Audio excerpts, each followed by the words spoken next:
Good evening and welcome to Everything Vaguely Paranormal. I am Ryan Roberts, and these are my partners in the paranormal, Blake Smith and Shelly Pruitt. How are you guys doing today? I'm doing excited. fantastic. I'm gonna let you know now. I have been nerding out for the last couple weeks because we are dead in the middle of Alien Month right now. And y'all know when we first started, I was like, aliens, we'll cover it when we get to them. Now I'm all like, I gotta know the minutia, I gotta know the whole story. So I'm really excited about tonight's episode. Blake was actually sending texts over the weekend, dropping names and alien lore and everything, and I was like, Were you not proud though? Were you not proud of me, Ryan? We have just converted Blake. I was going to say, yeah. By the way, we are having testicular difficulties, as you can tell. Ryan is popping in and out for some reason. I do believe it is our StreamYard it's the topic. Use. Yeah, no, I think it might be the topic. I'm not going to lie. Men in Black are getting him. They're trying to keep him from telling his truth. Speak your truth, Ryan. You speak your truth. You stand up for what's right, man. Right. Hey, I'm a patriot, and I will tell the truth no matter what. Now, we all know that's a lie. Shut up. I am ready. I have got my tinfoil hat, my bowl of popcorn ready to roll. Awesome. Well, we're just going to go ahead and get right into it and really get into the nitty gritty of what the Men in Black are and what goes on with the Men in Black. So if you've been listening to the podcast for a while, you know that when we first started this podcast, one of our first episodes, we actually covered the Men in Black a little bit. We had a whole episode about Injured Cold, and then half of that episode was about Men in Black. And Shelly pulled some really interesting stories and pulled some of the more famous stories of the Men in Black and told us. And then when we talked about the Mothman, a lot of that episode was about the Men in Black too, because you can't tell the story of the Mothman in Point Pleasant, West Virginia, without telling the story of the strange Men in Black that showed up. So with this podcast, I decided I was going to go and kind of try and find some different stories. And thanks to Nick Redfern and his fantastic book on the Men in Black, Timothy Green Beckley and his fantastic books on the Men in Black, I found some really interesting stories, and I'm just going to go ahead and get right into them, and then we can kind of discuss what's going on with the Men in Black. You guys ready? I'm ready. All right. Roll. So undoubtedly, if you've been following us for a while or have been listening to the podcast this period, you know that we're fascinated with people's UFO experiences.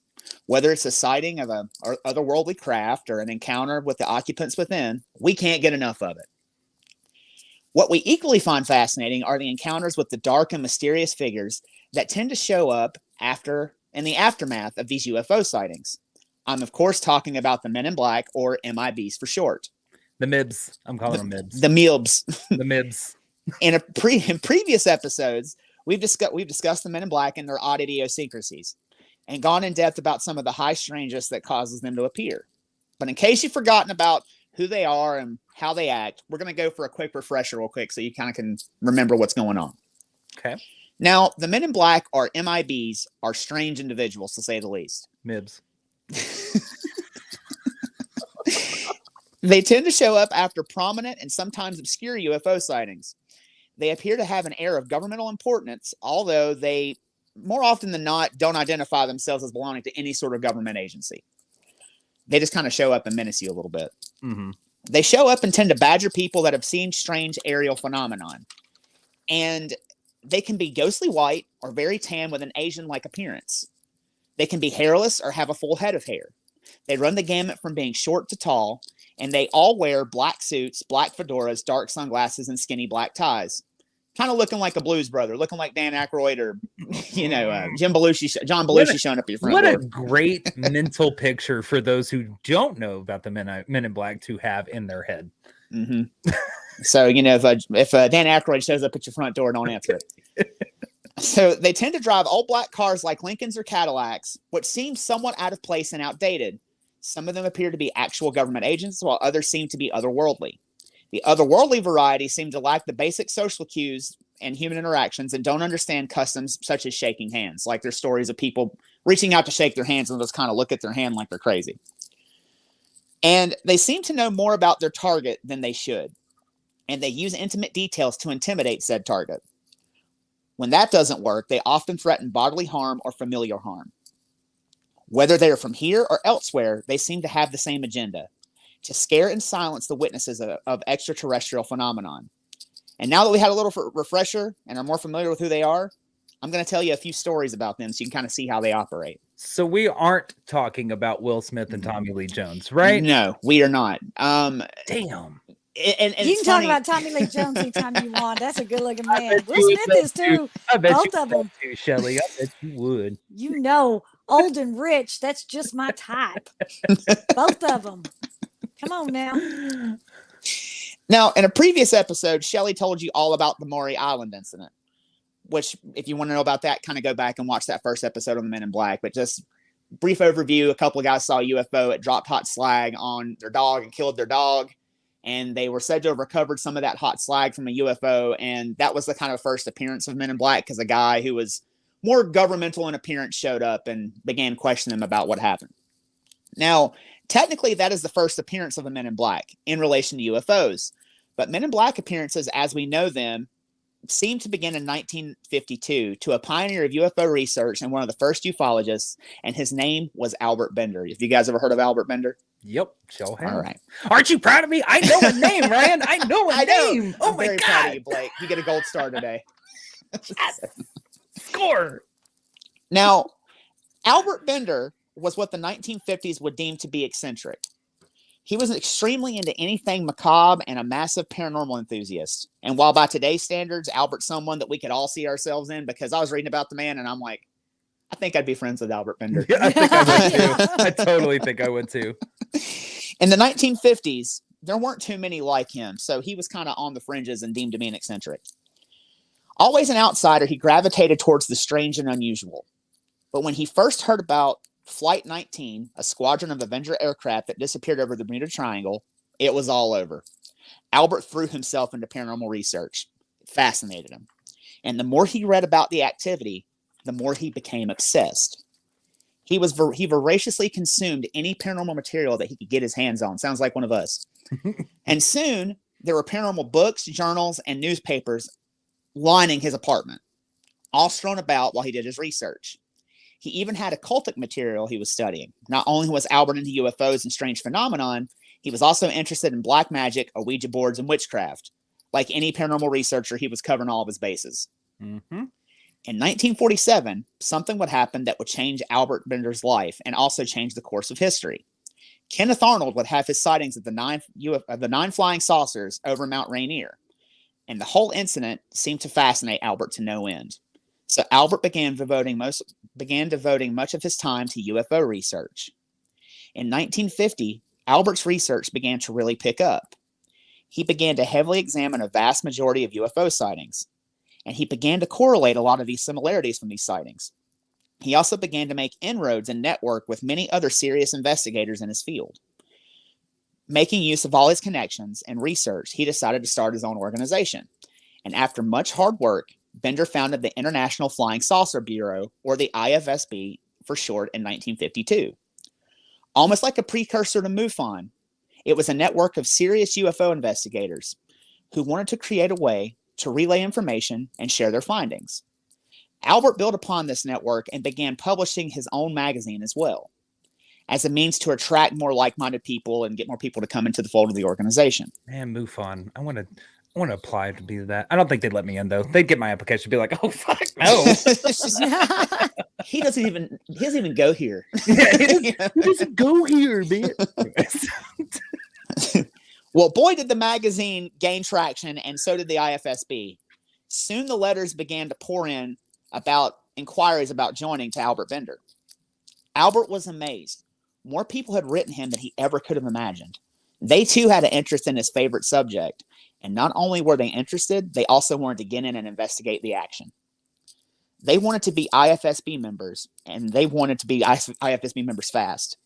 So Albert set up many late nights answering their letters and making them IFSB members and gaining that network and putting all that together. What was the criteria to get in? Write him a letter? Yeah. I mean, write him a letter. That's all that I could find. This is also very early. I have no idea if he charged them or not, but I have no idea about the $10, but $10 sounds great. I think it comes with a little lanyard that you can walk around your neighborhood and feel good about yourself or something. I don't know. Oh, okay. I don't know. But I would love that title, like IFSB Private Investigator Blake Smith. I think that'd be fantastic. Blake, you were talking about MUFON. I think if you join MUFON, you do get a lanyard. So there's hope for you yet. What? You get to you get a lanyard. You get to walk. I get a around with it that lanyard. says, I get a I'm a MUFON member. Special Investigator Blake Smith. Move on. You know, I don't know how well I could play it off, but maybe I could slip us into like, I don't know, a state dinner at the White House or something with that. I'm thinking here. I'm just thinking. I don't think I tried to slip into any kind of state dinner. That's kind of stuff that gets you on a list. Ask me how I know. They'll see that lanyard and be like, get the fuck out of here. Okay.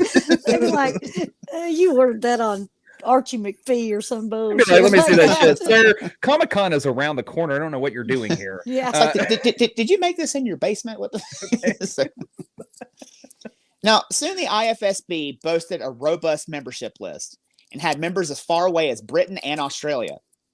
Albert Bender's little group had gone international, and he had become a major player in the UFO community. While this was a cause for celebration, Bender didn't realize this, but this is where his problems began. He had attracted some unwanted attention, and his enthusiasm for his new group would be very short-lived. Albert was flying high, but his troubles would soon begin. On the night of July 30th, 1952, Bender was home alone. Albert answered the phone, not thinking anything of it as it rang late at night. Although it was odd he was receiving a phone call so late, he was a night owl and thought nothing of it, and he was like, whatever, I'll just answer the phone. When he picked up the receiver and said hello, there was no answer on the other end. But there was no dial tone, and there was only silence. Someone was on the other end, and he knew it. Now, you remember how, like, if you have, like, a rotary phone or you have, like, a cordless phone, you could tell if somebody was on the other end when you picked it up. Yeah, it's not like today when you answer a cell phone, somebody has to be there, you know. Yeah. So Albert was a little bit unnerved by a stranger calling late at night and remaining silent. Then, as if from out of nowhere, Albert got one of the worst headaches that he ever had in his life. He was just fine before he answered the phone, and then all of a sudden, he just gets this pounding, serious headache. And he was thinking, were the two connected? He couldn't help but wonder. However, in the throes of pain, Albert hung up the phone and went directly to bed. It was the only thing that seemed to quell such an immense pain. He couldn't believe it, and he couldn't believe how bad it hurt, and eventually he fell asleep and woke up good as new, but there was something about that phone call he kept thinking about. It just wasn't sitting right with him, but he put it behind him and went about his day. A few days later, after the phone call, it was still resonating in his head and, you know, kind of bounced around the back of his mind like, what the hell was that? Mm-hmm. But he hadn't had any more incidents and he wanted to relax a little bit, so he went down to the local movie theater and took in a picture.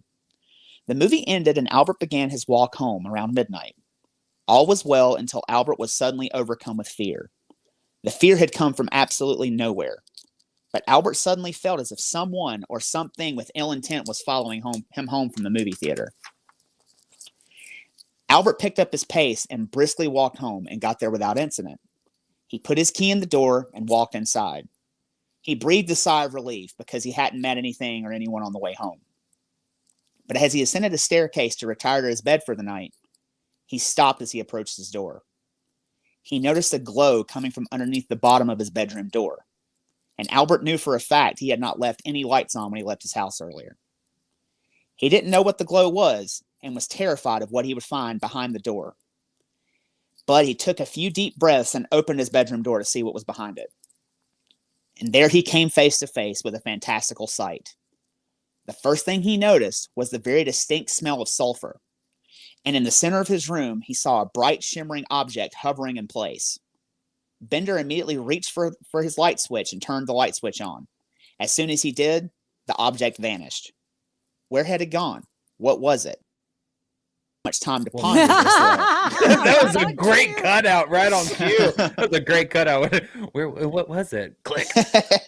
I mean, like, what movie did he go watch? Because I'd be kind of curious, because I'm going to tell you, I went to go see Cat in the Hat one time, and I was freaked out. Like, I felt like something was following me the whole time after I got home.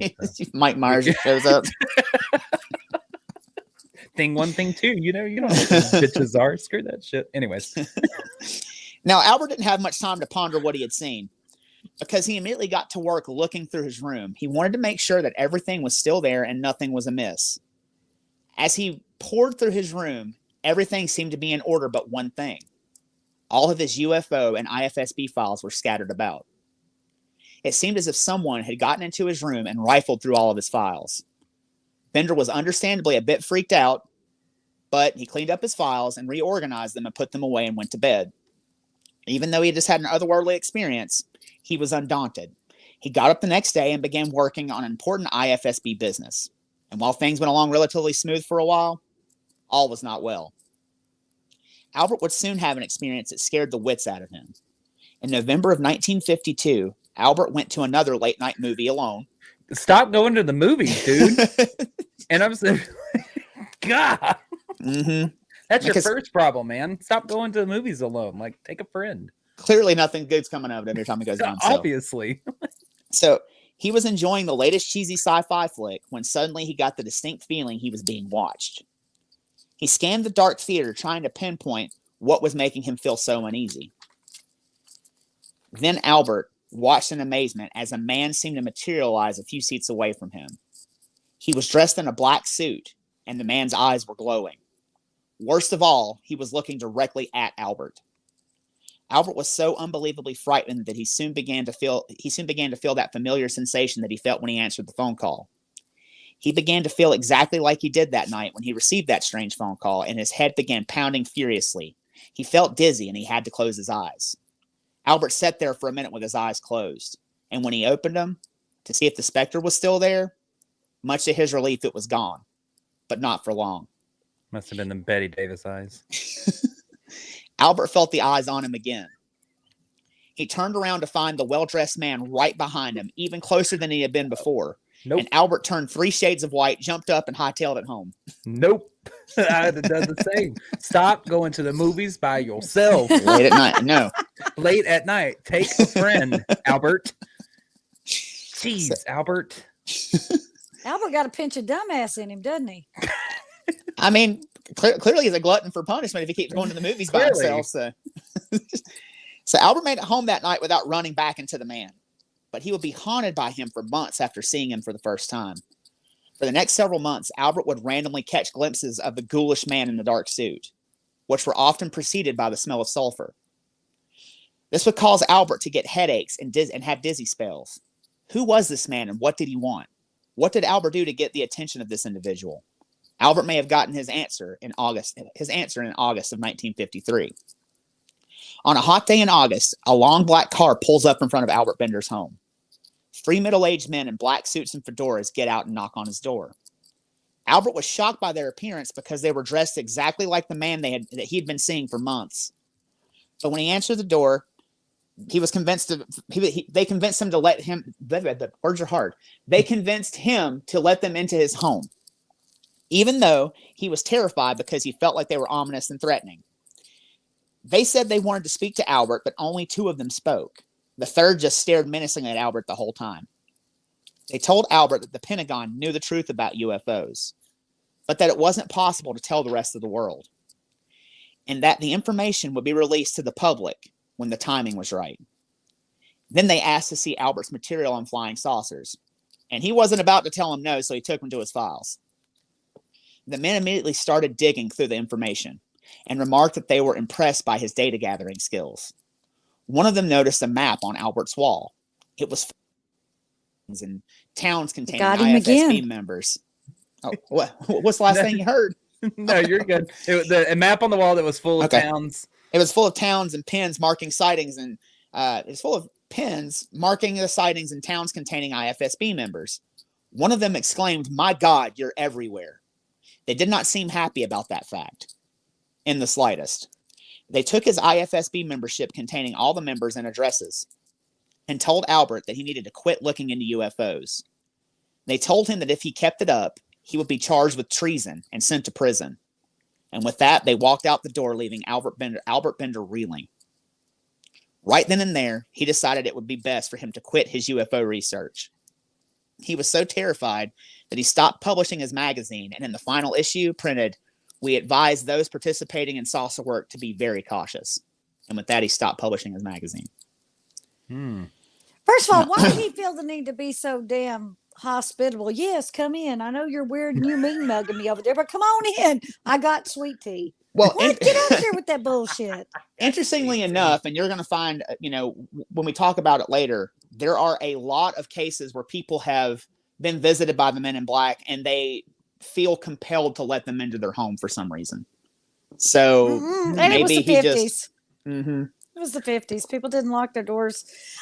You show up to my door unexpected, I'm hitting the floor like I think you're trying to sell me the watchtower, and I'm peeking out windows till you leave. Exactly. That is exactly why I think Mhm. serial killers got away with what they did with so long ago, is because people just answer the door. Now we just hit the floor and we hide like we're not even home. Like we I don't even- do. we're like, oh, all of a sudden I'm like, like nope. So saying this, Slither off the couch. those doorbell cameras are the best invention ever, because you can see who it is and be like, not answering today. be like, yeah, I'm not home. And why? And this was because I know this story. We kind of touched on the story in another episode. But my question always was, why, whenever they ask him, do you have anything else? He was like, yeah, I got some more. Why? Why do you be like, nope, that's it. You got it all. See ya. Take your shit and go. The only thing I can figure is he was just so scared. He just felt like he needed to comply because they probably knew about it anyway. If they already knew about it, why'd they need his lists? If you're so smart, why you need my info? Go get your own. Maybe that was the info that they didn't have. Maybe they were going to sell all the information to a telemarketer. Yeah. I was going to say telemarketers so that they could call them and ask them if they could donate 50 cents to save an alien, right? Yeah, to save an alien, to feed an alien. It costs less than a penny a day to feed an alien. Yeah. Just well, you FYI, heard it. You heard it here first. The Men in Black are aggressive telemarketers. That's what it boils down to. Case closed. We're done. Thanks so much for joining us tonight. That's it. That's it. They Yeah, are very I think I would have telemarketers. I think I would have told them they have the wrong house. No, I don't live here. I'm house sitting. I don't know what you want. No, go away. I think because they were dressed the same way as the man with glowing eyes, he was like, who are all these the more people? reason, lock your door and don't answer So- it. I'm like, oh no, you over there mean mugging me. Goodbye. Good night. Be on your way. Good night and good luck. Bye bye. Yeah. So, Albert, he just quits altogether. But there were other paranormal investigators that continued to kind of take up the mantle and do work on flying saucers and MIB and things of that nature. Now, Albert Bender was not the only paranormal investigator to be targeted by the MIB, though. In previous episodes, we discussed the MIB spotted in Point Pleasant, West Virginia, around the same time as Indrid Cold, the Mothman, and the UFO flap of 1967. Mm-hmm. John Keel was the investigator in that case, and he received strange reports about people encountering MIBs in Point Pleasant and Parkersburg and the surrounding areas. And they also these MIBs seem to be more Asian and tan-like in appearance. Although he never saw these men himself, many people who were associated with him or in his periphery were visited by these men. They would ask about Keel and his work regarding UFOs and warn people to stop associating with him and stop talking about UFOs altogether. Interestingly enough, famed paranormal investigator Brad Steiger would also have strange experiences similar to Keel. He was a juggernaut in the paranormal field, and in his tenure, he covered and investigated any and every aspect of the paranormal that you can think of. And he was heavily involved in UFO research. What is happening? The class is talking while the teacher is teaching. It's okay. It's all good. No, you blinked out. You had no freaking clue. It was hilarious as hell. Anyways, go ahead. So he was heavily involved in UFO research and was interested in figuring out just what they were and where they came from. As he was delving deep into his research on UFOs, he had a good friend of his take a trip to Vietnam. And it was during the Vietnam War, and the man's son was stationed over there, so he wanted to go take a flight and go see his son. However, he stopped in London for a couple of days as a layover. Despite being a World War II veteran, Steiger's friend had never been there. A UFO veteran? Yeah, UFO veteran. Sorry. While in London, Steiger's friend had a strange incident and wrote Brad Steiger a detailed letter about what exactly happened. Steiger's friend was having a great time in London. He was bopping around and taking in all the sights and sounds. But he noticed something rather strange after a while. No matter where he went in town, he would see these three weird men. They were short, and they had Asian-like features, and they were all wearing the traditional MIB garb, the hats, the sunglasses, the ties, and whatnot. Sounds like Shelley's love life. Short and Asian? I'm in. What? Just be bopping around, see three strange men following you everywhere you go. Anyways, go ahead. Oh, that's my normal set of stalkers. I just ignore them at this point. Now, they would show up everywhere he went and seemed to be tailgating him. Not tailgating him, tailing him. Finally. What are you thinking about, Brian? We did not take any drugs or drink any alcohol before this episode. We totally promise. We are good. We promise. We're good. Professional people. Finally, one afternoon, the three men approached him as he waited for a train. They all walked up to him and asked him how to get to a particular destination. He pointed at the sign directly above the three men that had their destination written on it. The three men looked up and then awkwardly bowed and thanked him, and all went about their day. Steiger's friend went back to his hotel room because he was a little uneasy because he kept seeing these guys. And much like our friend Albert Bender, he got the feeling that he was being watched. So while he was in his hotel room, he opens up his window and looks out onto the street. And who should he see but the three MIB that approached him at the train station standing on the corner, looking directly up at his room. This was the last straw for Steiger's friend, who had had enough. He rushed down the stairs onto the street. He was going to confront these guys and see what it was that they wanted. And as he walked up, the three men approached him. Before anything could even leave his mouth, they said, "You are a friend of Brad Steiger, aren't you?" And the man kind of fumbled his words for a minute and said, yes. They replied, "Tell him we will visit him around Christmas time." And he was Who like, are these three guys? The three wise men or something? I mean, shit. Like, I don't know. And he was like, okay. And the guys kind of left. And he was just kind of standing there thinking about what had just happened because he was absolutely puzzled. How did they know who he was? How did they know Brad Steiger? And he couldn't quite figure that out. And so he wrote Steiger the letter to kind of warn him, say, hey, this is what my encounter that I had. And just so you know, these dudes might be showing up at Christmas to come say, hey. Now, if that happened, I would never warn you guys. I'd tell everybody but you and be like, okay, y'all got to watch her on Christmas time because that motherfucker will call it a story. And that, Shelley, makes you an A-rated dickhead. An A-rated dickhead. I don't dispute that in the slightest. Now, although Brad Steiger never received an ominous Yuletide visit, he found the letter to be very interesting. It led him to believe that something very strange was going on. And when Keel began reporting about the entities that had the same attributes that were in the letter that Brad Steiger received, it led Brad Steiger to believe that these men were not any kind of government agents. Who they were, he wasn't sure, but he was convinced that they did not work for our government. Telemarketers. I got you. Freaking telemarketers. I'm somewhere in between NCI and health insurance. I haven't decided yet. So... I mean, I think I'm with you. I think the more we talk about it, I think they are telemarketers. Now, this may or may not be true about them working for our government, because even the military seemed to be confused by the men in black. In a document dated March the 1st, 1967, the U.S. Air Force issued an official memo, which seemed to reference our dark-clad friends. It stated that they had received info about certain individuals who were impersonating military personnel. And these individuals were people who were harassing UFO witnesses.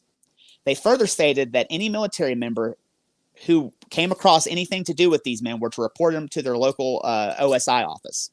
However, no one ever did report anything to their local OSI office matching the description of any of these individuals. The MIB continued to run rampant and continued to badger UFO witnesses, all the while confusing... Question. Yes. I was just going to hold my hand up until they got there. Did we describe what an OSI office is? Did I miss that? I might have been daydreaming. I did in a previous episode, but... Yeah, so it was Office of Special Intelligence. Okay, that's what I figured. But I just wanted to make sure our listeners and viewers knew what it was. Okay. Pay attention. Carry on with your back. Hey, we did pay attention. You didn't say it. No, I didn't say it. I'm talking to our listeners. Go back and listen to stuff. Let me get my notes out. Hold on one second. I didn't know this was going to be a pop quiz after this episode. All right. So the MIB continued to run rampant and continued to badger UFO witnesses, all the while confusing any and everyone involved. Like our next subject, Patricia Hyde. Now, Patricia Hyde was just a normal woman in her early 20s. She was not someone who was a UFO enthusiast, but had a passing interest. If there was a mention in the press about a UFO sighting she found interesting, she would, kind of read the story and find it amusing, and she would entertain them, but she wasn't really digging into the whole UFO phenomenon. However, that would all change on a hot night in July of 1972. Patricia and her mother attended a drive-in movie in Arcadia, Florida that evening. What's up with the movie connection here? For real? That is a really good question. I hadn't even thought about that until now. See, if y'all would just watch the home premieres when they go on the streaming networks, you're not going to have an issue with the MIBs. I'm going with the MIBs or the telemarketers trying to sell you phone coverage or health insurance. You will be perfectly fine. As they were watching the movie, Patricia noticed a bright light in the sky. It approached the drive-in and was moving in a north to south falling leaf motion. They said it was moving like that. The object eventually made its way over to the drive-in and over the top of Patricia's car. Patricia stepped out of the car and looked up at the glowing object. As she stared at the glow, she began to make out the shape of the object, what she described as bat-wing shaped. It's like fucking Batman just showed up. Suddenly, a beam of light emanated from the bottom of the glowing craft and shone down upon Patricia, bathing her in light. Meanwhile, her mother was in the car pleading with her to get back in. Patricia wasn't listening, though, because she was keeping her eyes on the object. Suddenly, the object dimmed out and rose up into the air very quickly. Patricia said it flew up and out of sight in a matter of about 2 seconds. As the object flew away, Patricia got back in the car with her terrified mother. And her mother wanted to be taken home immediately because she didn't like what had just happened. The whole ordeal had freaked her mother out. Patricia, however, was intrigued. She immediately began researching UFO activity in the area, and soon she began tracking down people locally who had had UFO experiences. She was enthralled and fascinated by their stories, but she was still desperate for her own answers. So she wrote a small UFO organization to see if they could give her any answers about what she may have seen. But in hindsight, this may have been a mistake, because after she wrote this organization, things began to get very strange for Patricia. One day soon after she wrote the small organization, Patricia was approached in front of her home by a strange man. He walked right up to her and told her that he knew what had happened to her at the drive-in. Patricia hadn't really told anyone about that and had never really met this man before in her entire life, so she was immediately taken aback by his statement. He then interested in UFOs. He told what? You blinked. Okay. He told Patricia that he was also interested in UFOs and that he could teach her how to build one if she came by his house. What?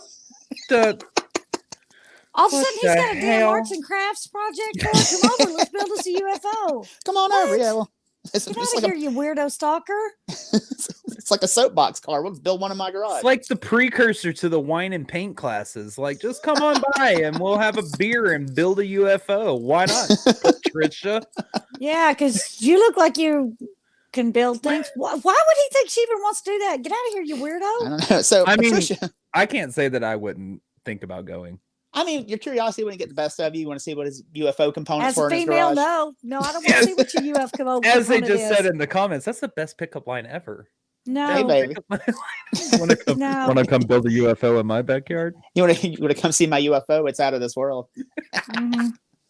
Yeah, you just keep your UFO in your garage, okay? I don't need to see your UFO. But come on, Patricia. Come on, now, Patricia. Patricia wasn't about to do that though, and she began to get good girl. She began to get a real uneasy feeling from this dude, and she let him talk for a few more minutes, and he was talking to her, and then he heavily insinuated that she stop talking about her UFO experience. As he left, Patricia sat there and thought about their interaction.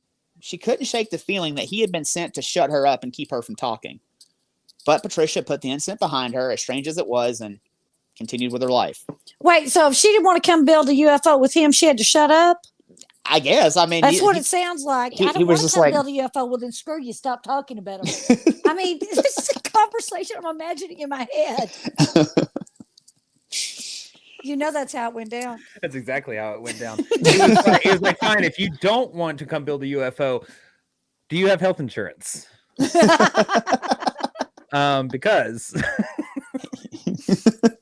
I'm about to send you on a trip to another world. A few weeks later, Patricia was outside working in her garden. She looked towards the road and noticed a strange car driving by her house. It was big and black and had blacked out windows. As it drove by, it slowed down really slow but kept going. She felt as if the people in the car eyeballed her the entire time as they were driving by her house. But she went back to tending her garden. She then heard a car racing through her neighborhood. She looked up to see if it was the same black car, but this time, she looked to see if it was the same black car, and it was. But this time, it came to a complete stop in front of her house. She stared at the car and could just make out the outlines of 3 individuals in the car. They were staring back at her, and she got the feeling that they meant her harm. So she thought it would be best that she go back inside and call it a day. And as soon as she walked through the door, her phone was ringing off the hook. Patricia picked up the phone, and on the other end was the strange man who had approached her in front of her house a few days previously. He was frantic and yelled at Patricia, "What are you doing to me? Why did you send those men to run me off the road?" Patricia was confused and asked what he was talking about. He told her that he was out walking and a black car came zooming down the street, and that he had to dive out of the way at the last minute to keep from being struck by the car. He told her as he got up, he was able to see inside and saw 3 individuals in the car, and they all had Asian-like features and were dressed like the men in black that we talked about. Patricia wanted to speak with him face-to-face about the incident, so she got his address and decided to drive over and talk to him. As she pulled up to his house, it looked as if no one was home. She knocked on the door and no answer. It was the strangest thing. She had just spoken to the man on the phone. Patricia saw a few neighbors outside and asked them about the man, and the neighbors were confused and told her they hadn't seen anyone at that house in ages. It was like the man never existed. Patricia didn't know what to think, so she just left it alone. She was like, fuck this, I don't care. I don't know what's going on. I don't care to know. And she went on with her life and joined the Navy and got a job at the FBI. She never told anyone at her new job about her interest in UFOs because it probably wouldn't have gone over well, and she kept that part of her life secret. Since her strange experience. That's the cliffhanger right there. That's it.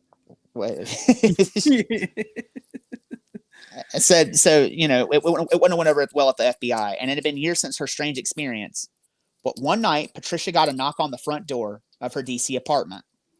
She went to the door to find a man with vague Asian-like features, wearing a black suit, dressed like the men in black, and he was just standing in the hallway, looking up at her. He looked up to her and said, "Miss Hyde, you will stop investigating flying saucers." Patricia, annoyed by the man and annoyed by the time of evening, just said, "You're crazy." The man became emphatic and said, "I'm telling you, you will." Patricia rolled her eyes and slammed the door in his face. But still angry, she opened the door to give the man a piece of her mind. However, when she did, he wasn't there. There was no way he could have disappeared that fast. Patricia was absolutely freaked out and sat up the rest of the night, thinking about the entire incident. Who was he? How did he find her? She pondered these questions all night long. And Patricia was so rattled by her experience that she quit her job at the FBI the next morning. Clearly, someone wanted her silenced. I would have sick my FBI buddies on. I'm like, this son of a bitch keeps showing up at my house. Y'all go get him. Go get him. Yeah, well, and plus too, it's like she's gonna open the door and go, get out of here. Get him. Get your get back stick. Well, and plus too, somebody tells me stop investigating. I'll be like, you know what? If that's my job, what my boss tells me to do, you don't pay my bills, so you need to step off my porch. Well, and that's the crazy thing too, is it had been years since she had even seen the UFO or had even talked about UFOs to anyone, and this guy just randomly shows up at her house and tells her to stop investigating. Well, and I can totally see why she wouldn't tell the FBI that, because they would never pass her on the psyche valve if that's the case. And been like, oh, you saw something fly in the sky, did you? Okay, we'll get back to you. We'll send you somewhere other than Langley. Yes. No Quantico, no Langley. Yeah, we're going to send you somewhere else. Now, like I stated previously, the MIB have always seemed very threatening. While it seems like they only target people vocal about the UFO phenomenon, they also target anyone with an interesting case that they don't want getting out, even if it means violating patient-client privilege. In an early episode we did on the MIB back in the day, Shelley briefly touched on the case of Dr. Herbert Hawkins and his encounter with a particularly hostile and menacing MIB. Although we touched on it, I think we need to take another look at this case and go more in depth to show how ominous and strange they can be. So, Dr. Herbert Hawkins was a general practitioner in Orchard Beach, Maine. He wasn't into the UFO phenomenon in the slightest. As a matter of fact, he kind of avoided the subject altogether. He wanted nothing to do with it.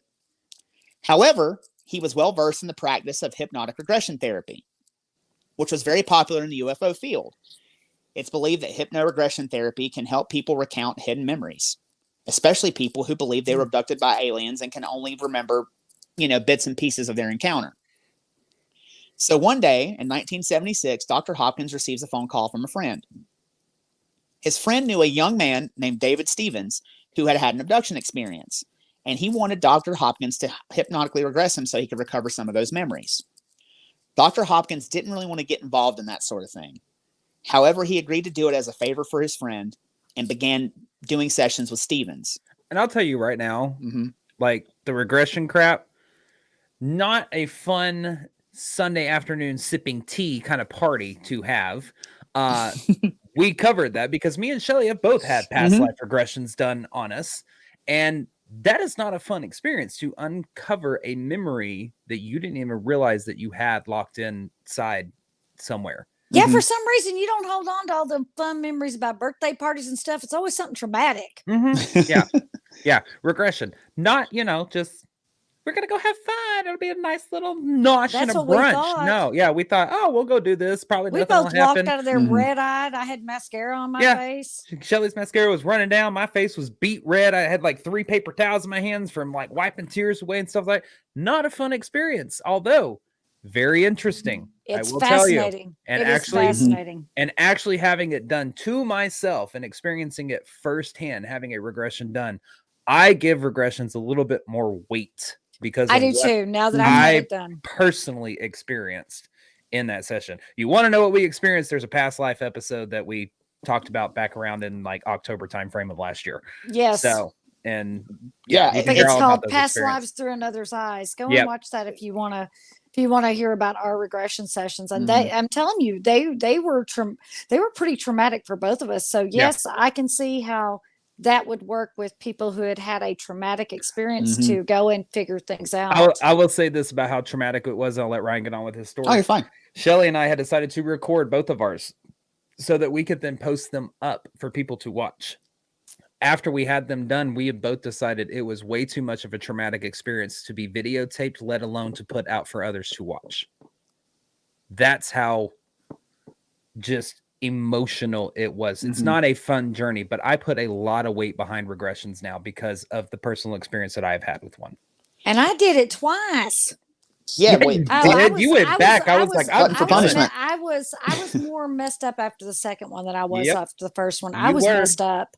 You were, yeah. Anyways, go ahead, Ryan. Not to sidetrack, but go ahead. Saying, and to add on to y'all's point, that's I think that says a lot for someone willing to undergo some sort of thing like this to even want to relive and recover those memories. That is, you said, it's not a fun tea afternoon. So. It really isn't. Tis not. No, tis not. You can have tea afterwards though, but not in the middle. But no, anyway. you're gonna want to have Child, I wanted to fucking Fireball or vodka afterwards. It's not gonna be no damn tea.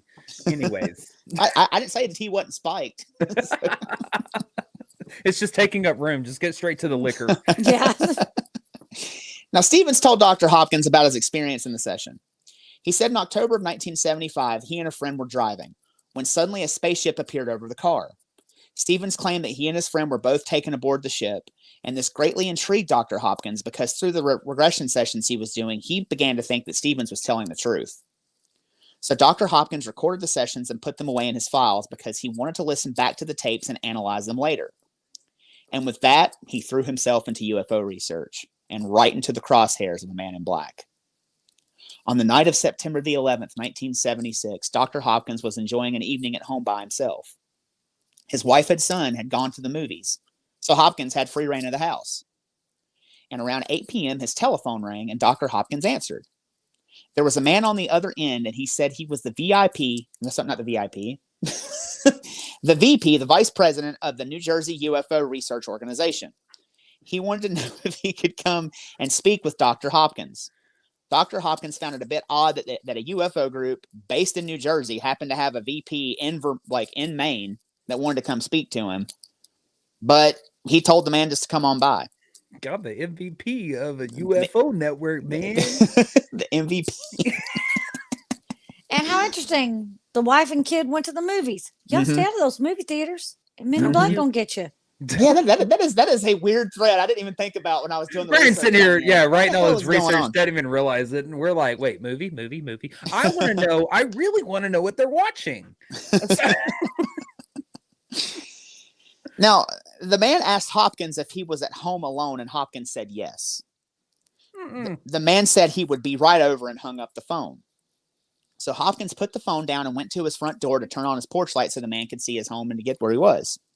As he turned it on, the man was already coming up the steps. Hopkins was startled by the sudden arrival. He had just gotten off the phone with him. How'd he get there so quick? Now, keep in mind, this is the 70s. There are no cell phones. Right. You know, this guy just showed up immediately after he got off the phone with him. So Hopkins opens up the door and invites the man inside for a chat. As he passed over the threshold, Dr. Hopkins noted his strange appearance. He was sickly pale white, wearing a derby hat, a wrinkle-free black suit, black shoes, and black socks. He was wore gray suede gloves. He was extremely skinny and wore gray suede gloves. Dr. Hopkins thought he looked like an undertaker. And he entered the home. As he entered the home, Hopkins' dog went absolutely nuts. As if the dog knew he was up to no good and posed an imminent danger. As the man got closer to the dog put its tail between its legs and retreated into the recesses of the home and hid in a closet. That dog doesn't work if it's a guard dog. Take it back. Not only that, the dog pissed in the closet. It was so scared. So I trust an animal's instinct over a human's instinct any freaking day. Absolutely. So the man asked Hopkins if he could sit down. Hopkins told him to make himself comfortable. So the man sat down and removed his hat. Hopkins noticed that he was completely devoid of hair. He didn't even have eyebrows or eyelashes. His skin looked smooth like plastic. His nose was small and set low, and his lips were bright ruby red, almost as if they had been painted on. Hopkins said it reminded him of a display store dummy. And after he took his hat off, the man began to question Dr. Hopkins. He wanted to know all about the Stevens case. So Hopkins began answering his questions. But anytime Hopkins would answer a question, the man would follow up with, "That is the way I understand it." At some point during the questioning, the man brushed his lips with the back of his glove. It smeared his lips on his face, and some of the lipstick got on the back of his glove. Dr. Hopkins noticed that when the lipstick smeared, he didn't have any lips. They were, in fact, painted on, and the man's mouth was straight across his face. Almost like a ventriloquist dummy, he said. Like, he cited Charlie McCarthy. I don't know if you know that ventriloquist dummy, but like Slappy from, like, Goosebumps, just... Okay. So, like, straight across his face. Looking like this? Yes. No lips. Just like the lips had just been painted on. He just had like a straight line across his face. Look at mine. That's how they did them, because I don't got any either. I got a marker though. But you put on some setting spray, right? Yeah, I put on some setting spray. Look, I can wipe that off. So if you wipe the back of your gloves, then ain't nobody gonna know that. Yeah, he should have had him some setting spray. Shelley is in fact a Nordic alien. That's right. Extremely pale with blue eyes. Yes, he's a Nord and blonde hair. With this revelation, Dr. Hopkins began to feel more uneasy about his visitor. What kind of sideshow weirdo had he let into his home? Little did he know things were about to get way worse. After a brief round of questioning, the man looked at Dr. Hopkins. He told Hopkins to reach into his left pocket. He said Hopkins would find 2 coins inside. He wanted Hopkins to remove one of the coins. Hopkins did as he was told, and lo and behold, there were 2 pennies in his pocket.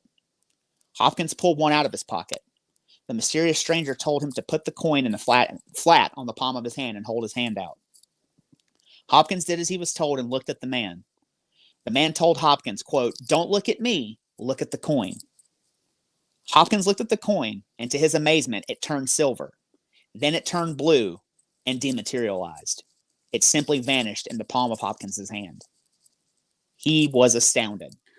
That's a big old effing nope. As Hopkins was still trying to register what had happened, the man asked him if he knew Barney and Betty Hill, the famous couple with one of the most detailed abduction stories in the history of all of ufology. Mm-hmm.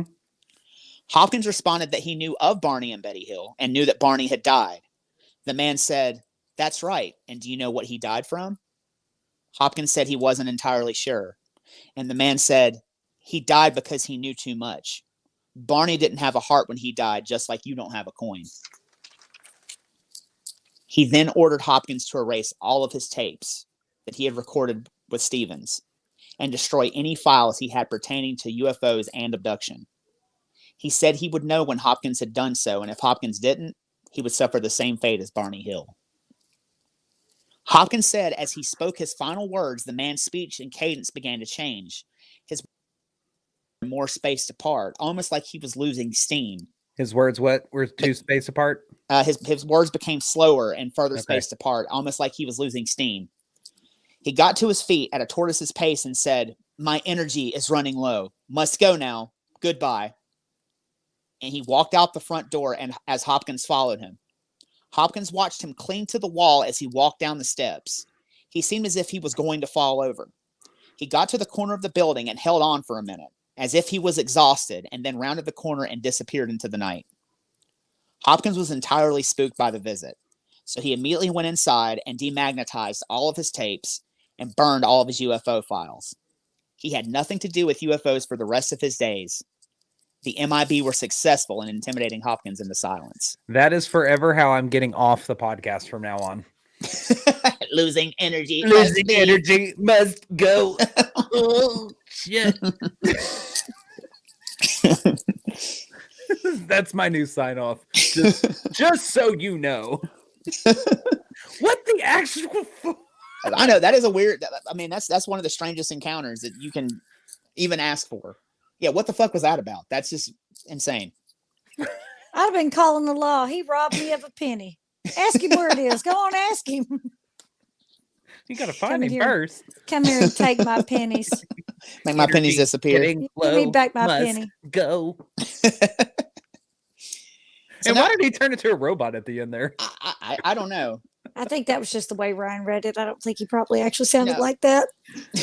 No, like they said, like it was like very like energy low, must go. Like it was spaced out like that. Like, see, I get this mental image, you know, in the actual MIB movies, whenever they like unmask that one dude's face or whatever, and there's little alien sitting inside the head, like controlling the whole body because it's a robot. Yeah, I totally see that image, like this little alien inside this mechanical head that's like, energy low, must go. Or what was his name? Edgar? Sugar, water. Sugar, water. Sugar, water. So now that we know what the MIB do and how they operate, let's get into a few theories. We know they're intimidating and want to keep UFO sightings hush-hush. But who are they, what are they, and where do they come from? Now, the first theory is that men in black are in fact not real at all, and they are actually all made up. It's literally your brain playing tricks on you, and it's nothing more than an hallucination. For instance, let's go back and look at the very beginning at Albert Bender's case. In Bender's case, he was a man with several ailments, and whenever his MIB would show themselves, so would the ailments that he had. Whenever he would have his encounters, he would experience dizziness, lightheadedness, a need to lie down, and the appearance of phantom odors. All of these symptoms seem to point to a condition called Jacksonian epilepsy. Jacksonian epilepsy causes the afflicted to suffer single partial seizures, which results in mild to moderate hallucinations, confusion, fear, lightheadedness, and strong imaginary odors, all of which Bender experienced in his dealings with the dark looming figures that haunted him. Albert Bender also suffered from intense migraines. And weirdly enough, migraines can cause a perception of floating lights, strange odors, and the distortion of the shape and size of objects, which sounds a lot like his experience with the floating light in his bedroom. So it could be possible that Bender had an undiagnosed condition that caused him to unconsciously concoct these figures and have visual, auditory, and olfactory hallucinations. So could it be that the people who have experienced MIB suffer the same condition?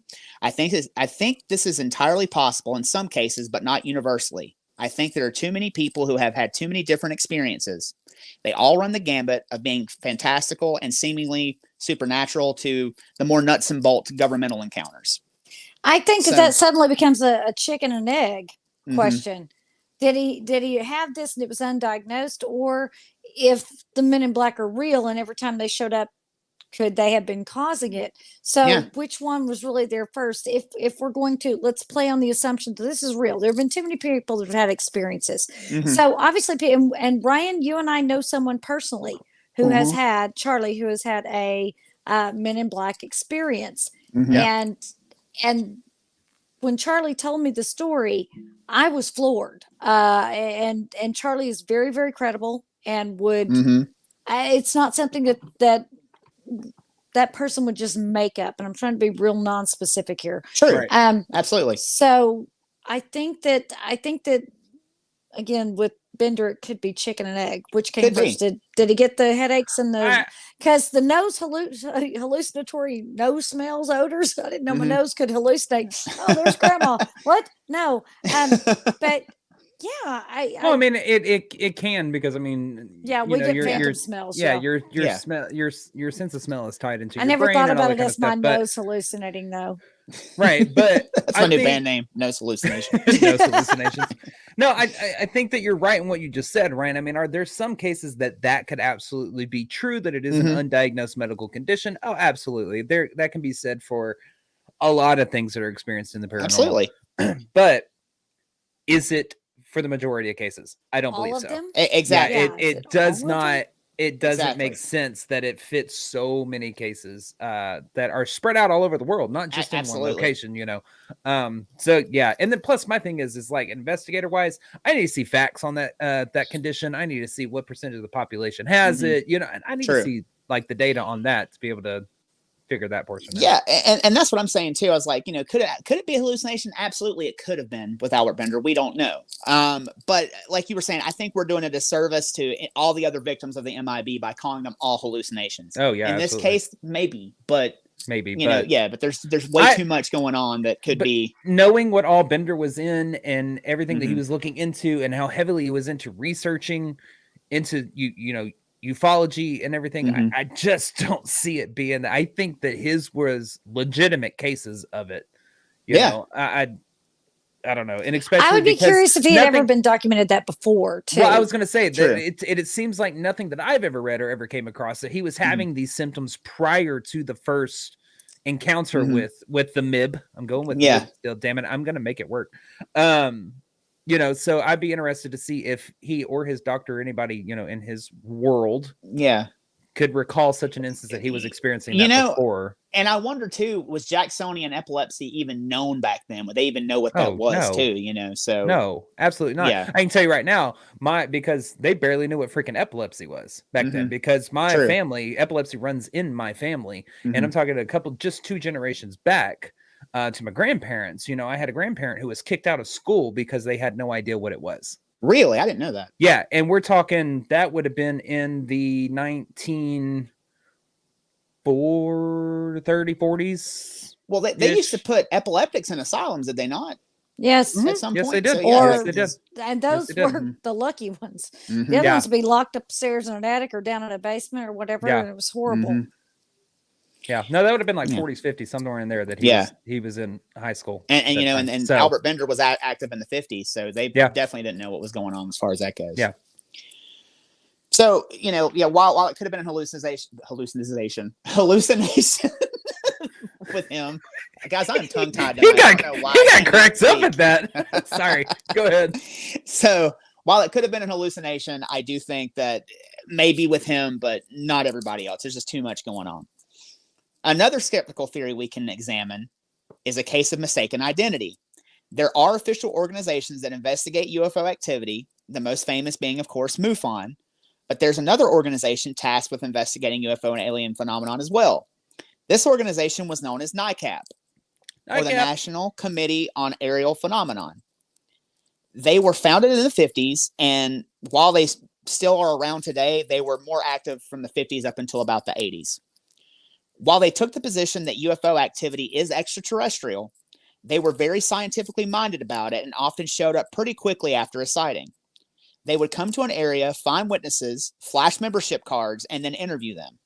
And ask that interviewee not to speak about their encounter to anyone else. NICAP wanted. That's why I want that. That's why I want that lanyard, man. I want that lanyard. Like, I think that once that lanyard comes in, I'm pretty sure I can cross, like, maybe crime scene tape or something. I'm pretty sure. Pretty sure you can't. Got my NICAP membership. What's going on here? show up in that and like a trench coat. You'll be good to go. Then I will be confused for a Men in Black. There you go. Yeah.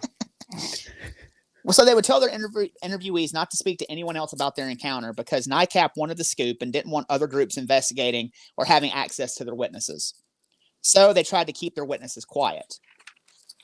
Now, it's completely possible that average people conflated them with government agents.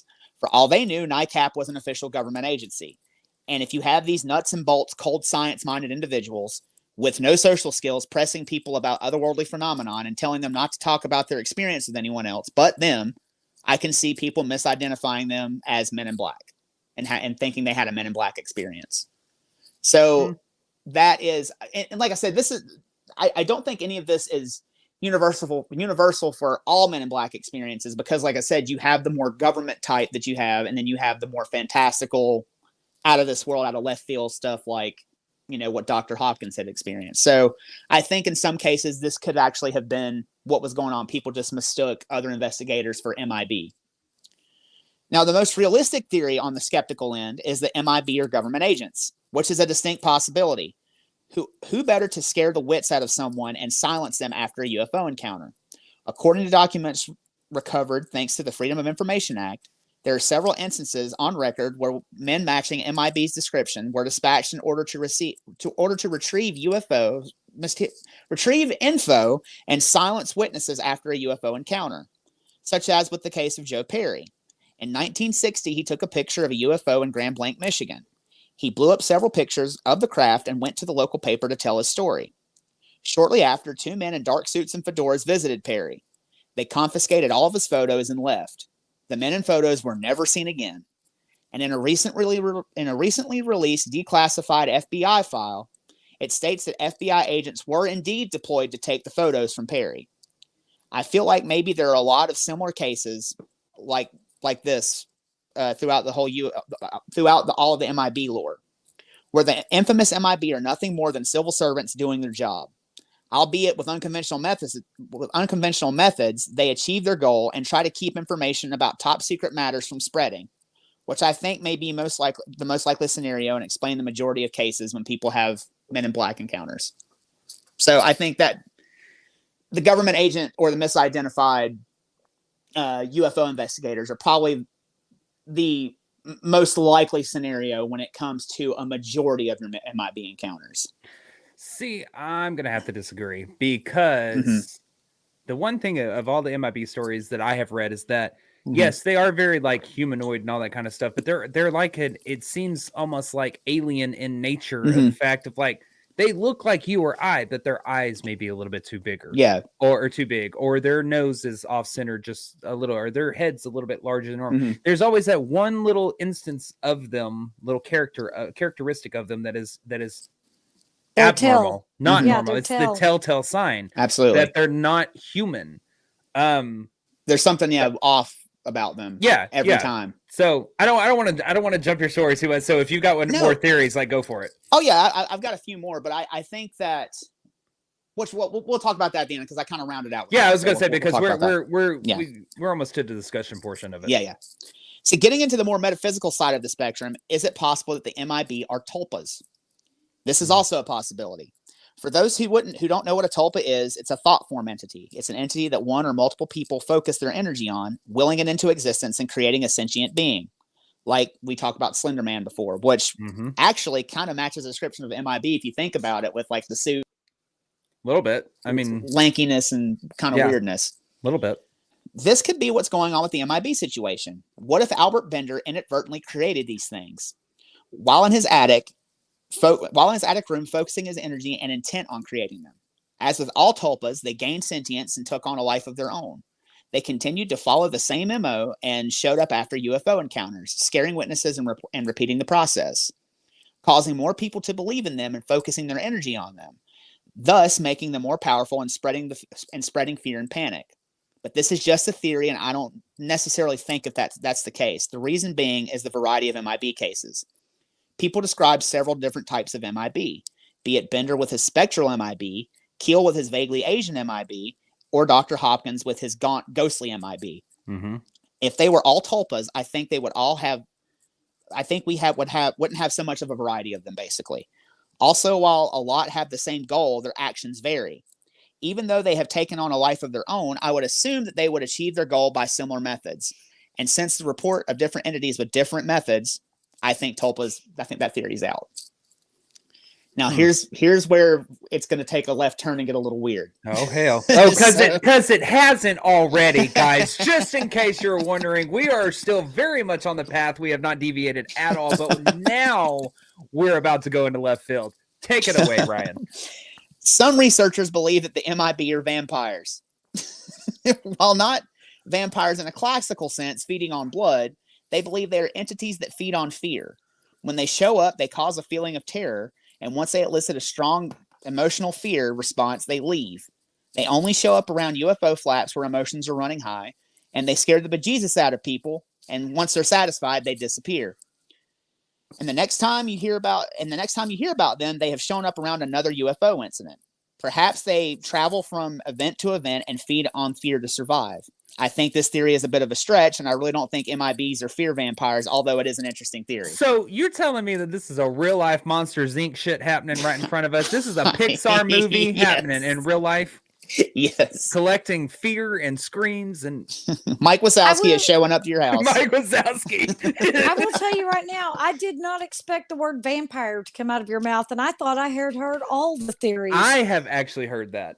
I have actually read that and heard that there is a theory that they are vampires, but of the different variety of not blood sucking, but other sucking.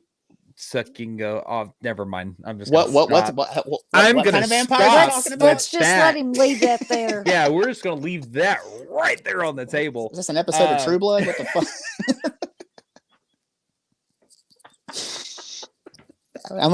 We're gonna table that. We're just gonna table that thought. Yeah. No, I actually have heard that theory that they are those beings that do things. Fear vampires. Yeah, fear vampires. Yeah, there we go. Now, this is my favorite on the metaphysical side of things. Many researchers and investigators believe the MIB to be time travelers. If you look at their attire and the mode of transportation, they seem to be out of time. It's almost as if they don't understand modern fashion, and they don the garb of someone from the 1940s or 50s as if it's still acceptable and inconspicuous garb for today. Not only that, but researcher John Keel relayed numerous stories about MIBs being obsessed with time. In many instances, they would ask their victim about time, questions like, "What is your time?" Which made no sense to them, and it made no sense to the victims why they were asking about their time. He also relayed stories about MIB talking at a faster pace and a strange sing-songy voice, being accompanied by herky-jerky movements, almost as if they were having a hard time adjusting to the current time cycle, like they were still moving and existing at a different speed, which caused Keel to theorize their time is different than ours. Their strange movements and behavior could be a result of them getting accustomed to our current time cycle. For more about that, I'm an alien. I'm a Men in Black. I'm always showing some in. Like she's got 800 clocks around her house.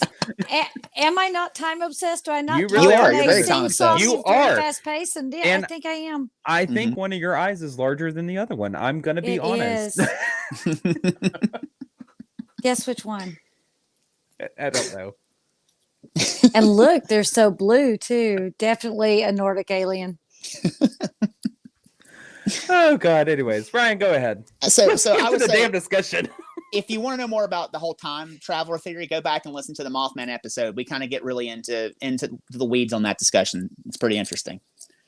So while again, that's a possibility, I'm not sure about that. Maybe the out-of-date clothes and the weird speech patterns or something that kind of throw their victims off, something to guide them off the path of who. I think it's something to guide them off the path of who they are, almost as if they're playing 4D chess and staying a step ahead of their victims, keeping them guessing about them so they can scare them into silence more easily.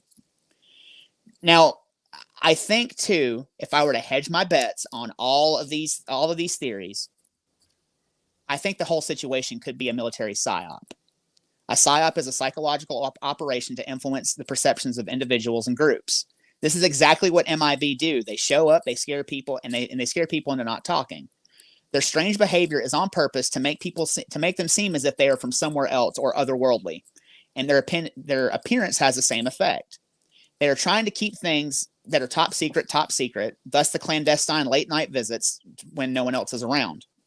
The military is trying to is trying to be as covert as possible, so instead of sending military brass to actually keep people silent. They send their Halloween dressed goon squad to carry out their dirty work. So I think that's pretty much what's going on as far as that goes.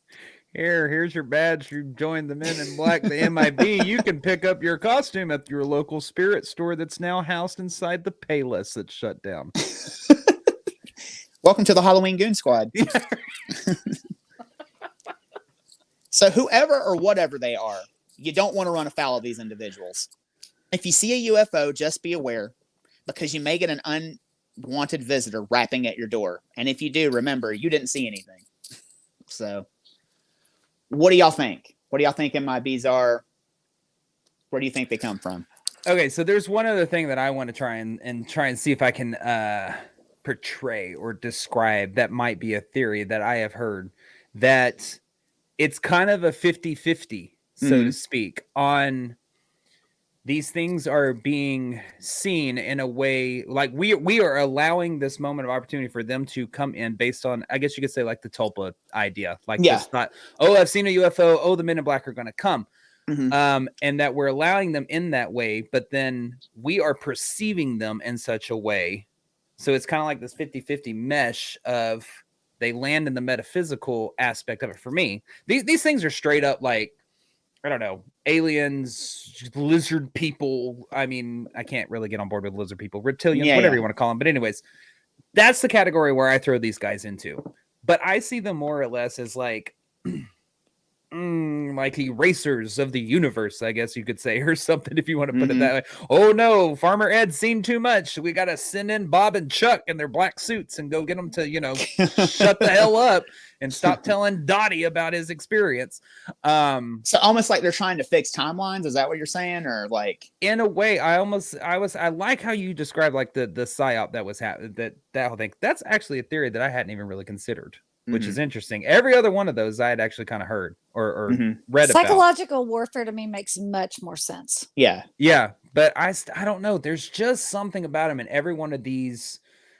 But now that the psyop has been thrown in front of me, that could easily be explained away about how, because, just go to local spirit store, pick up your, Halloween mask, and there you go. Go visit, Chuck down in Minnesota and tell him to shut the hell up. Until you threw that at me, I would have said that 100%. I believe that these things are of the, paranormal, the supernatural realm, and not so much of our realm. But so I would say, I think that there are maybe a handful of cases that are more paranormal versus a psyop. I think that the majority of your cases are some sort of psyop. I think the Dr. Hopkins encounter, I don't know. I think that one is more paranormal related.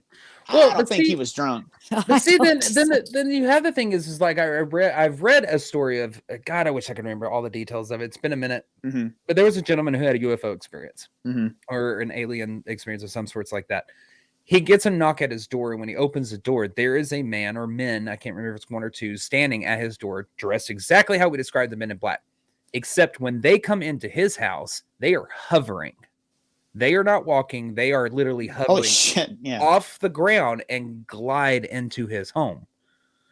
So when you throw cases like that up against like your psyop that might be happening and stuff like that, that's where I go, I don't know. These guys still, for me, land in this supernatural, paranormal, metaphysical realm, because there's so much that just doesn't make sense or doesn't add up about them. The features being off. True.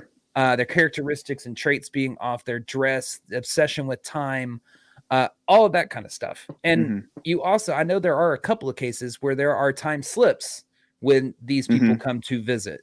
Yeah. So unless they have like the little nebula, like Will Smith shows up, like, can you stare right here, and puts his glasses on and flat, how do you explain time slips with people? That's highly related with the ufology and alien world, So yeah, a being of some sorts. I want to put a label on it, but it's so hard to put a label on it. It is. You can't really, because could they be alien? Could they be interdimensional? Could they be time travelers? They kind of they could be any of those, really. The ones that are more paranormally tinged. But But then again, too, I was just thinking about this. The military does possess technology that, they're years ahead of. Like what we have now in our hands, the military probably had years and years and years ago. Yeah. Yeah. So if it is a psyop, and you were talking about the two guys that hovered into the house, what makes you think the military doesn't possess some sort of apparatus or something where they could make it look like that? Or secrets, So it's a conspiracy. It is. So like I said, I think what we have going on here is a little column A, little column B. I think it's more in column A. I do think it's more governmental related, but if there's column B, there are those certain cases where I can't really put them in the column A, like there's just something like I can't. Okay, Brian, you frustrate me. You frustrate me. Brian is always like a little column A, little column B. Pick a side of the fence and stand on it. What is it? I'm playing devil's advocate. No, no. You always try to make sure that you don't pick a side. Pick a side. This. If you have to say what it is, what is it? What do you think it is? What I'm saying though is there in column B there are. Is that where you go in column B? That's all I want to know. Which one you going with? Wouldn't you like to know? I would. So what I'm saying is there a popcorn bowl.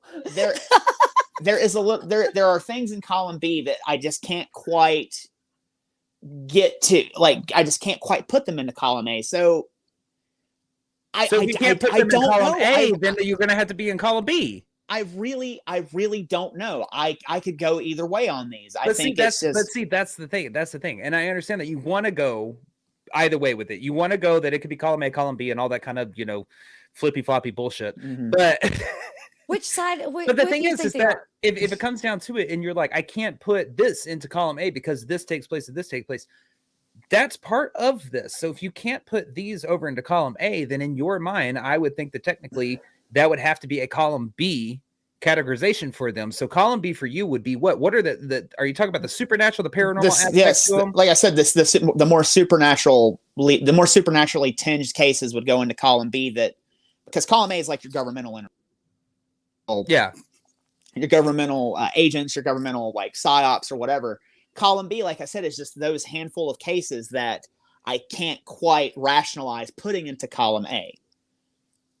So it's hard for me to say, but if I were going to pick a side, I would say the majority of MIB encounters, I would say are a psyop or government interference. Okay. I love that. Although there are outliers I'm saying there are outliers that I cannot explain that I can't put into column A, but that's when he should have just blinked out right there. Was like, it should just be this column here, blink, and then he just doesn't come back. Ryan always likes to walk that middle of the road. I'm like, no, pick a side of the road and stand on. You in the middle, you're gonna get run over. No, I appreciate you making the attempt to pick a side. I really love that because it's really hard to decide how to argue with you if you don't pick one or the other. So I need you to pick one or the other. Whenever you're in the middle of the road, I can't decide how to argue. So what do you think? I absolutely. It's not a tulpa. Come on now. No, I don't think so. I'll tell you what. It's most likely to me. It's probably because the aliens are here. Governments have told us that now. I think that the aliens were here, and I think the government gave them a job and said, "Guess what? One of your little green asses got away. Guess what? You work for us now. Tell your friends. Come on, I got a job for them too. You're going to go scare people." Now, at the end of the day, I don't ever actually recall hearing any stories of any men in black that actually harmed anyone. It seemed like the threats did the job. Yeah. Right. So if the threats did the job, and the fact that the appearances are so strange, and there is not a single report of a man in black or men in black that don't have a strange appearance to them. Mm-hmm. Something. I think it's absolutely an alien recruited by the government to do their dirty work so they can claim plausible deniability. No, we don't have any aliens working for us. Are you crazy?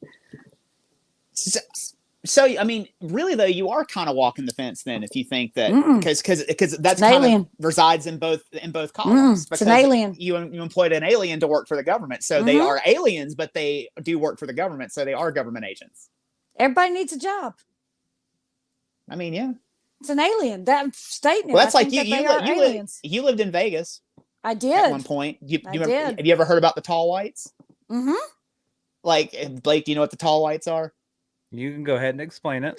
So the tall whites are supposedly a alien species that lives in the Vegas desert that the U.S. government has employed to work on technology, and they give them money and they go gamble in the casinos.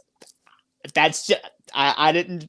That's just what they are. They're supposed to be like what do they say? They're like 6'7", 6'8". Like they're really tall. Yeah, like they're really tall. Like they stand out, and their skin is so pale that it almost looks translucent. Is one of the descriptions.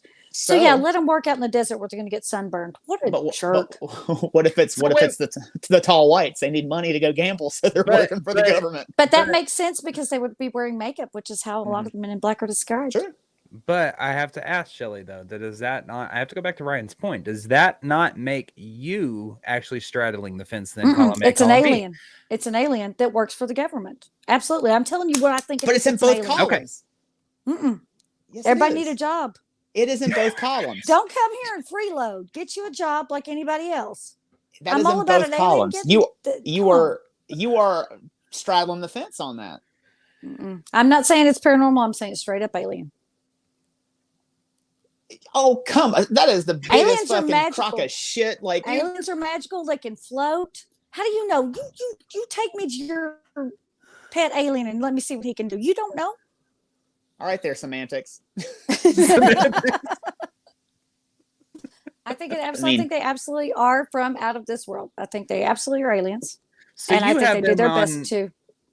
So essentially, you have them on an alien level. Brian, you have them more on a psyop governmental level. Yeah. And I have them more on a paranormal supernatural level, which I understand. The paranormal, I mean, that could fall kind of in line with what Shelley's doing, but you are strictly just alien. Like there's nothing else to it.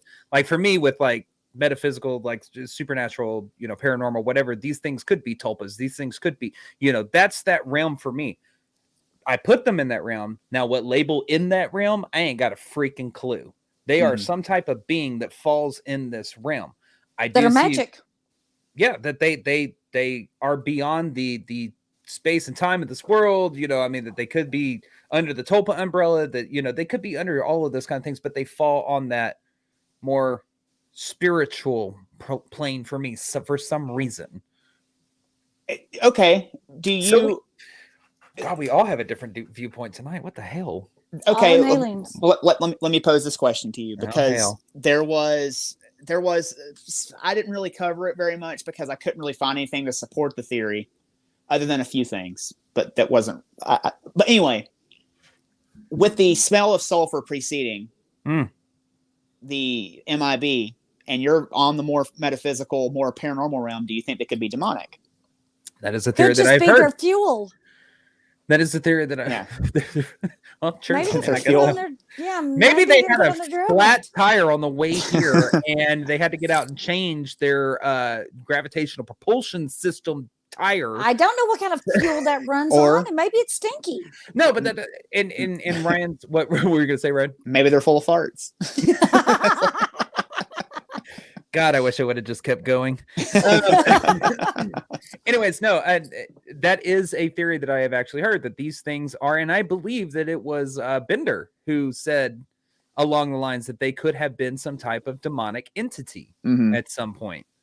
I don't know if I can stretch that far. Okay. I think that the sulfur is something that probably has to do with whatever type of entity they are in that metaphysical world, in that paranormal world, that precedes them. Kind of like we have the theory, and this is all fringe theory, by the way. I mean, like none of this can be set in stone, because this is all fringe science. Science, fringe theory. Yeah. And so could there be a smell that precedes them? Just like we heard in files and cases all the time, that there is a smell of rotting eggs, rotting flesh, or sulfur with the demonic. Yeah, there could be.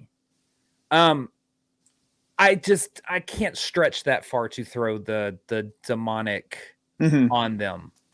I know they have a lot of same characteristics where they like know intimate things and they harass and I think that they would go about it in a more silent manner. Well, there's also a lot of cases too where there is poltergeist activity before or after they visited someone. Do you think that? I mean, does that not fall along the demonic lines? You're going to be falling into is this that I don't know, is this that everything is kind of like interconnected of type thing? Mm-hmm. We had this discussion last week with Daniel Allen Jones. This isn't all connected and what his thoughts on it were. We don't know. We can't conclusively say that yes, because there's a UFO experience in this one area, the next is going to be followed by a cryptid sighting, which is going to be followed by a poltergeist, which is going to be followed by Men in Black showing up. Mm-hmm. Is it strange and weird that let's take Mothman and Point Pleasant, per se, that all of that seemed to happen in that area around that time? Yeah, it's a little strange. Mm-hmm.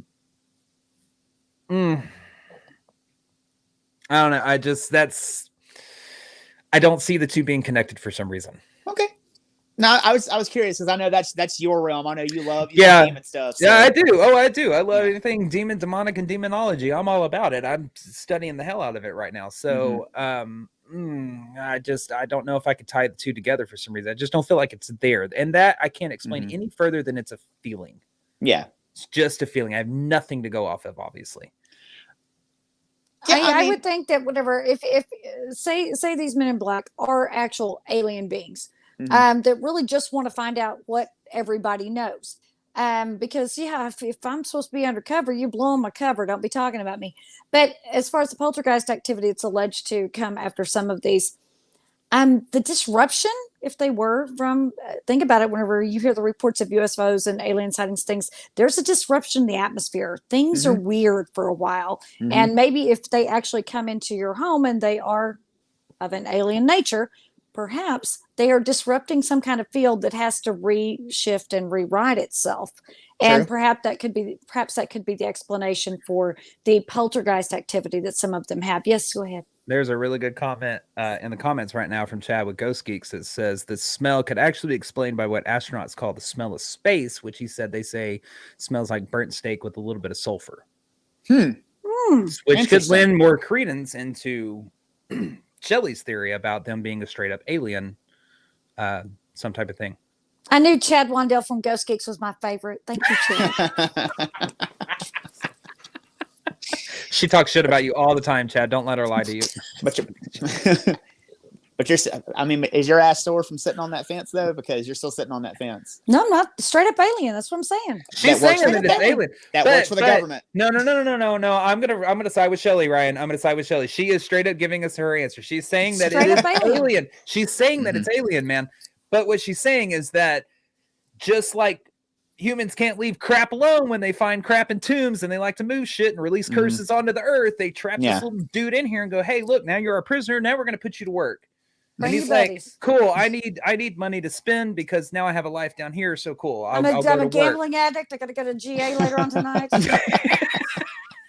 Hi, my name is Fraterkin and I am a gambler. Fraterkin. Jesus Christ. If you can't pronounce it, just call me Tim. I can see humans doing that, getting these good, all-knowing, powerful aliens been like, we got booze and casinos. Come on down. we can't leave shit alone. They're like, the big giant gem that's in the skeleton's eye socket, we should take it out and examine it because there's writing all over the wall that says don't do this or the apocalypse will be unleashed on Earth. No, don't move the freaking gem that's in the eyeball of the skull. Just don't do it.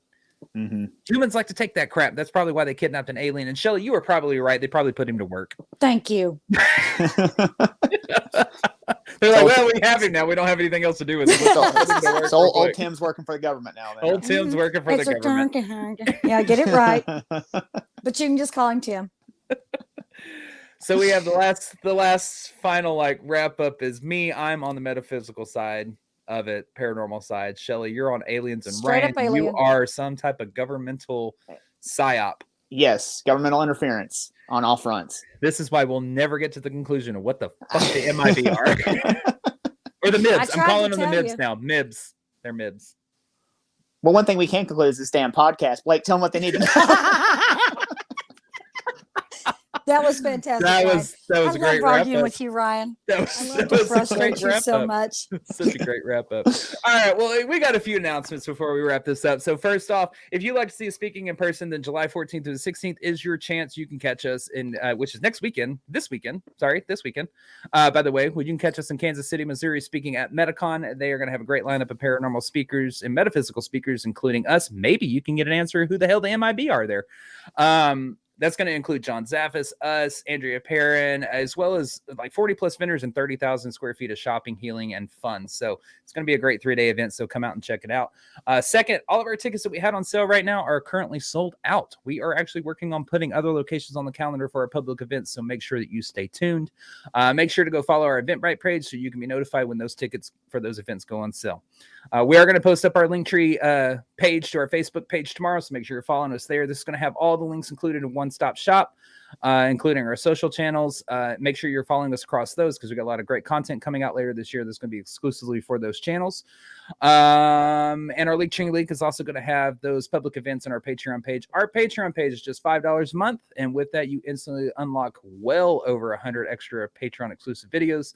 And that is continuing to grow every week. That includes our pre and post broadcast, Paracon speaking events, exclusive evidence, past videos that we tried and totally gave up on, and all the up-to-date information on dates, times, locations. We make sure we reveal almost everything on the Patreon. And you get to see us act like even more idiots and argue even better on there because, you know, we talk about bullshit all the time. But wherever you're watching this from, make sure you leave us a review as well. The more you review us, the more we can be pushed out to reach even more people, which in turn will allow us to bring you even more content as we grow. And as always, any questions, comments, or stories you'd like to share with those can be submitted to us at the evppod@gmail.com. That is THEEVPPOD@gmail.com. Like, share, and subscribe. And don't forget to go and hit that little button on the YouTube that says subscribe.